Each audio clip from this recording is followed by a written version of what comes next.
E seguimos juntos até às 9 da manhã com o Jornal da USP no ar, primeira edição para você aqui pela Rádio USP São Paulo e Ribeirão Preto. Com a crise hídrica na Bacia do Paraná, cresce a preocupação de que a região metropolitana de São Paulo enfrente um cenário semelhante ao da crise de 2014 e 2016. Os reservatórios estão com um nível mais baixo do que em 2013, ano que antecedeu a crise hídrica. Na imprensa, a Sabesp diz que não há motivos para preocupação e que o abastecimento está garantido para este ano. Será que há, de fato, possibilidade de uma nova crise de abastecimento em São Paulo? É esta a pergunta que fazemos. E sobre o assunto eu converso com o professor Pedro Luiz Cortes, da ECA, e do Programa de Pós-Graduação em Ciência Ambiental do IEE, o Instituto de Energia e Ambiente. Tudo bem, professor? Bom dia. Bom dia, Roxane, bom dia, ouvintes. É um prazer falar com vocês. Professor, eu gostaria que o senhor começasse nos explicando qual é a atual situação dos reservatórios. Aliás, atualizando, né? Porque a gente vem trazendo todos os detalhes aqui com frequência para o nosso ouvinte.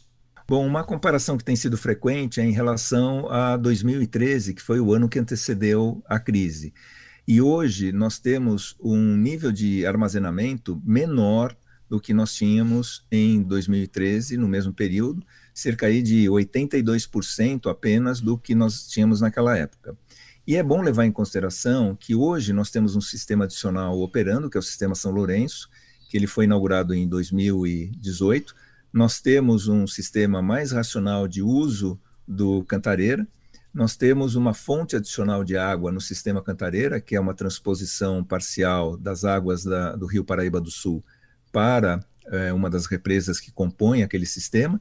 E a população ela está economizando água em cerca de 12%, 13% menos do que antes da crise hídrica. Mesmo assim, a quantidade armazenada é inferior a 2013. Então, isso, para mim, já é um cenário muito preocupante em relação ao que nós estamos enfrentando hoje. Agora, será que podemos, então, diante desses dados, enfrentar uma nova crise hídrica?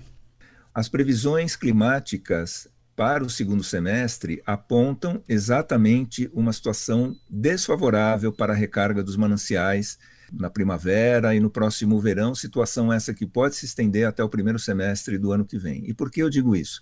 Nós estamos atualmente numa situação de neutralidade em que se refere aos fenômenos El Niño e Laninha, mas o fenômeno Laninha ele deve voltar brevemente no segundo semestre, durante a primavera, e no verão, segundo as últimas projeções, nós vamos entrar numa situação de neutralidade.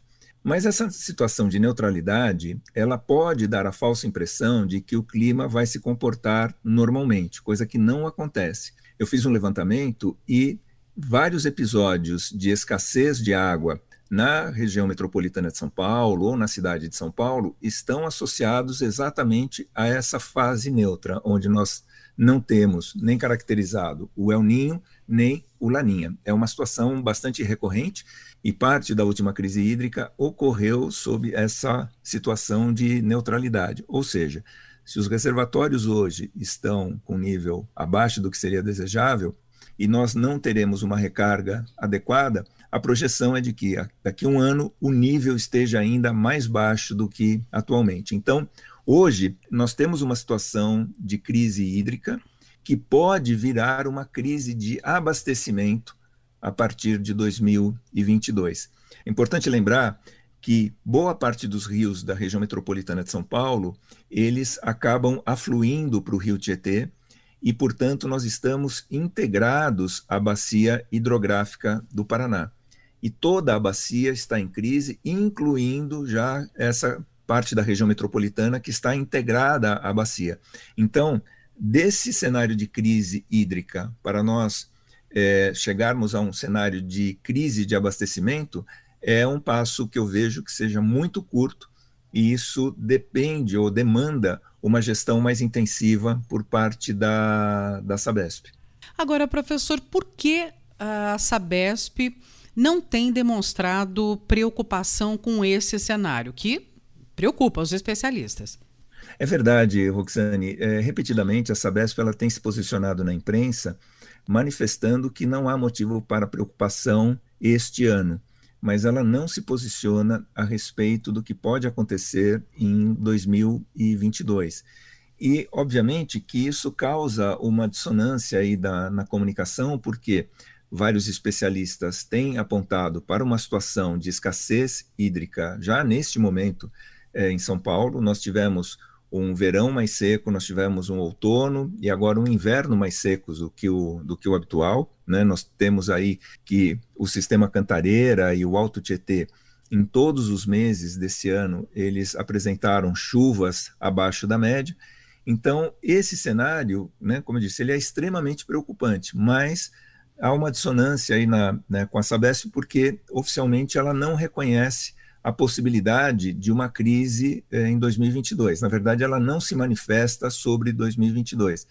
E isso me chamou a atenção e talvez a explicação esteja na perspectiva de privatização da Sabesp. E ela talvez não queira, ao reconhecer um cenário de crise, desvalorizar um ativo que possivelmente será privatizado no segundo semestre. Essa é uma análise que eu faço, obviamente eu não tenho elementos em mãos para garantir que seja isso, mas talvez seja essa a explicação. Professor Pedro Luiz Cortes, da ECA, do Programa de Pós-Graduação em Ciência Ambiental do IEE, com a gente sempre às sextas-feiras. Você pode acompanhar as nossas conversas semanais pelo jornal.usp.br e também pelo canal no YouTube. O Ambiente é o nosso meio. Professor, muito obrigada e até a próxima semana. Eu que agradeço, uma boa semana a todos.